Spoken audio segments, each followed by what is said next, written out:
Hello and welcome to my little shed. It's myself, Badger again, and I just wanted to come on and wish you a very happy World Storytelling Day. You probably didn't even know that that was a thing, and that's totally okay. There's never a bad day to learn something new. World Storytelling Day has been going on for 30 years now, and it started off in Sweden when it's celebrated on the 20th of March to mark the spring equinox. And yeah, it started off in Sweden in 1991, 1992, and it slowly started to spread out. It started being picked up by other countries, and it is now a global celebration of storytellers and the art of oral storytelling. Each year they put out a different theme. This year is Lost and Found, and that can be really helpful when you're looking to kind of pick stories. But if you can engage in storytelling in any way today, if you can share a story, and that might be like just telling someone about something that happened to you once, as long as you're consciously telling it as a story, then you're involved. But go off and listen to podcasts. You're watching this video, so that works. But yeah, sharing stories is becoming increasingly popular again, which I think is amazing. So I wanted to tell you a story about a man from Donegal by the name of Pat Diver. Now, Pat Diver was a tradesman, like many people at the time. He made his money with his hands, and his skill and his trade. And he travelled around quite a bit. Didn't spend too much time at home, but he made himself a good living. Well, he was out and he'd done, a good day's work, and he was setting off back on the road again. And eventually, as it started to get dark, he saw the light of a big house up ahead. And he thought, with money in his pocket, he'd be able to pay for lodgings for the night.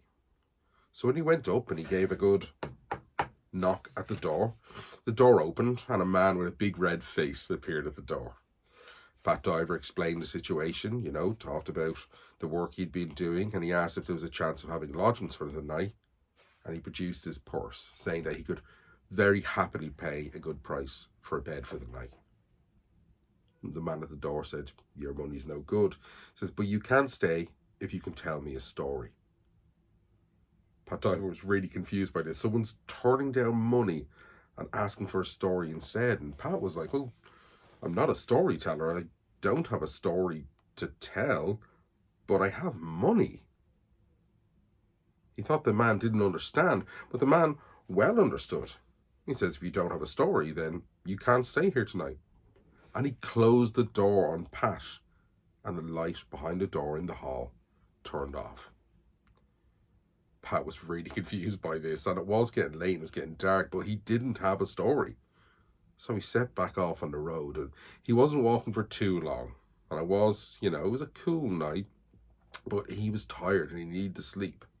So he saw a barn, and he thought, well, I'll take shelter where I can find it. So he goes into the barn, the creaky door, and he climbs up the ladder up into the loft, and he settles himself down into the hay.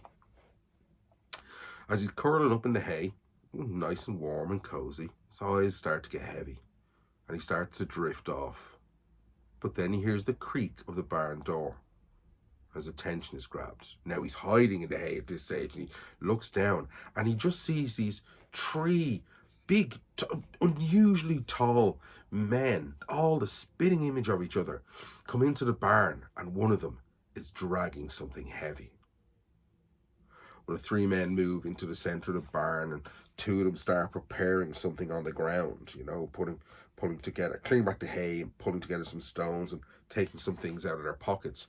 But the third man takes the heavy load that he's been carrying, and he ties a rope around one end of it, and he chucks it up over one of the rafters of the barn, and he hoists what was very clearly a body up into the air. Now, the structure the other two had been working on the ground was a little makeshift fire, and they lit it. And while they had the fire to start to go, the third man starts turning the body on the rope above the fire. Pat Diver can't believe his eyes. He's barely breathing. He doesn't want to draw attention to himself. And he watches. He can't take his eyes off it. He watches as the fire grows high.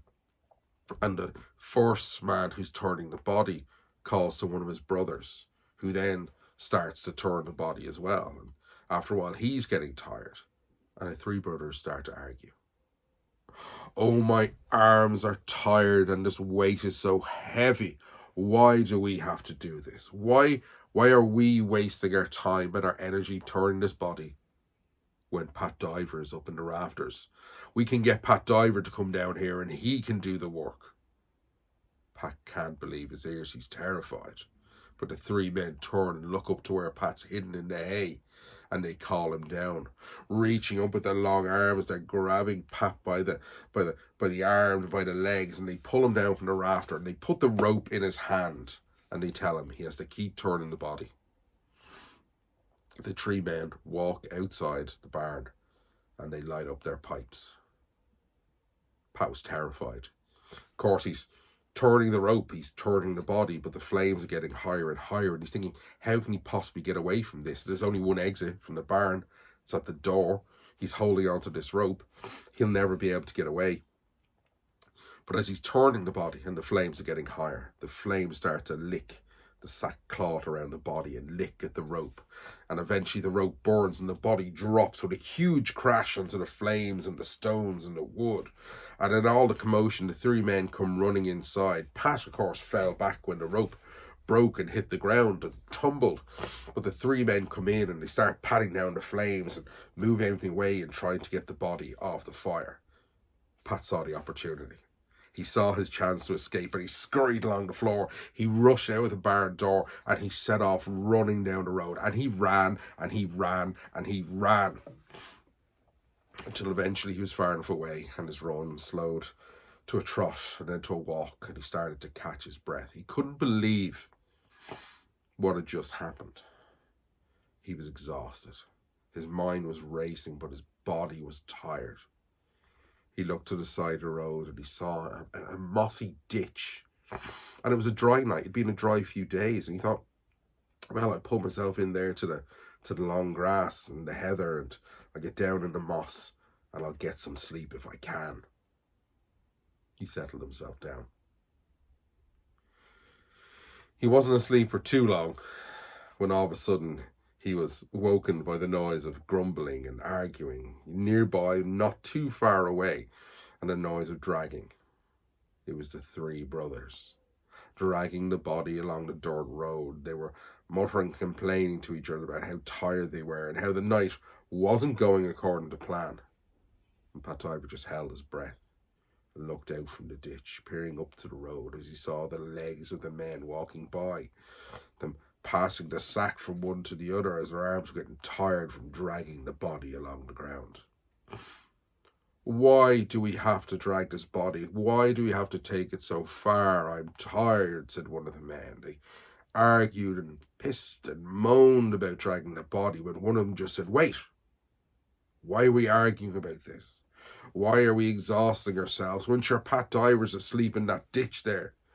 We just get him to carry the body.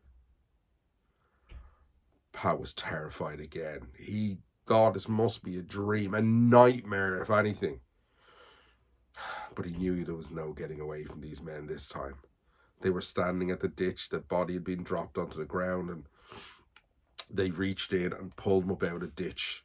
They lifted up the body and put it onto his shoulder, the feet of the body just coming out of the sack and just dragging on the ground. And Pat could smell the burnt material, and it was disgusting. And it felt like the body was heavier than before. But the three men walked along the road behind Pat Diver as he dragged the body along. The three men seemed pretty happy when they weren't doing any work. They were laughing and joking with each other. They were smoking their pipes, and Pat Diver was doing all the work. It was very late at this stage, so late that the darkest part of the night had passed, and they walked and they walked and they walked. Eventually they were coming up on what Pat could see was a gate and a structure in the distance, and when they got there, Pat realised that it was a church. Well, the men seemed to be fairly happy that they'd gotten there. There's a sense of relief coming from these men. What they did then was very strange. One of them held Pat by the shoulders One of them just pulled the body inside the gates, and the third one went over to a wall, like he knew the area well, and he was getting the shovels. Well, he brought 3 shovels over to his brothers, and looking at them, one had a cracked and broken handle, one of them had a rusty head, and one of the shovels was perfect. They argued over the shovels. Of course they did. We know that much about them now, that these brothers do not get on well. But they were arguing over the shovels. They were complaining, and one of them said, I can't hold this handle, I'll get splinters in my hand. The other one is, the head of this shovel won't break through the soil. And one of them was clinging to the perfect shovel as the other 2 tried to pull it from his hands. And in the argument, of course, Pat Diver saw an opportunity, a chance to escape. He started slowly kind of backing away. And as soon as he was, a few steps away, he turned and he ran. They were none the wiser, they weren't aware, but he found himself a big, twisted, gnarly yew tree. And he got behind a trunk and climbed up into it. Of course, there was foliage on it because the yew is an evergreen tree. There was plenty of cover, and Pat Diver was well hidden. Eventually, the 3 brothers decided that, with there was only being one good shovel, that they would take turns digging the hole. They noticed Pat was gone, and one of them started digging the hole, and his brothers were saying, well, you're going to have to dig this fast because soon the sun will come up. He was digging. He was getting tired. He passed the shovel when it was his turn to his other brother, his second brother, who started digging the hole. They were digging deep and they were digging fast. And after a while, the second brother had gotten tired, and he then passed the shovel, the good shovel, to his third brother, who took the shovel reluctantly and said, why are we digging this hole when Pat Diver is in the yew tree and he can dig this hole for us? Pat was exhausted. He was tired. He was terrified, and it felt like this night was never going to end. But he reluctantly just climbed down out of the tree, walked over, almost snatched the shovel from the big man's hand, and he started to dig the hole. The 3 men seemed nervous. As Pat was digging the hole with the body just laying beside it, and the 3 men standing there, they were, dig faster, dig faster. Pat was digging as fast as he could given the circumstances, but he was exhausted. All night he'd been up, cursed and pestered by these men and this body of this unfortunate soul. But then, a little crack of light on the horizon came as the sun slowly began to rise. The 3 men's panic and insistence turned into fear. They all looked at each other. They looked down at Pat, and Pat looked up at them. And the 3 men addressed him in one voice. They said, Pat Diver, you are so lucky. You are blessed. For if that sun hadn't rose, we would have buried that body. But in the hole, you would have gone in too. The 3 men turned and started to walk away. As the morning mist started to raise up off the ground, the 3 men seemed to disappear. Pat dropped down into the hole, exhausted.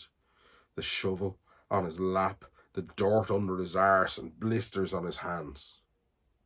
But with the 3 men gone, he got up, he climbed out of the hole, and he just walked back along the road. He didn't look back. He didn't question who the body was. Off he set. It took him a few hours, and it took him finding a little town and having a drink and having some food and then having another drink just to kind of get it clear in his head what has happened. But as he continued back along the road that evening, he came to a familiar house. He was tired, and sleeping in a ditch or sleeping in hay or sleeping in a yew tree just wasn't going to be good enough for him then. No, he went up to that big house. He gave a knock on the door. And when the man with the red face answered the door, Pat Diver asked him if he could have lodgings for the night. The man with the red face said, you can stay the night, but only if you can tell me a story. Pat Diver pushed in through the door past the man and said, well, have I got a story to tell you? That is the story of the man with no story. The story of Pat Diver, a man who didn't know that he'd lost something, but he knew what he'd gained. Because if you can tell a story, it will put a drink in your hand, it can put food in your belly, and it can put a roof over your head. It can help you connect with people. It can help you make sense of the world. It can help you make friends. So guys, again, a very happy World Storytelling Day. Mind yourselves. Slán go fóill agus Canary and Boherliv.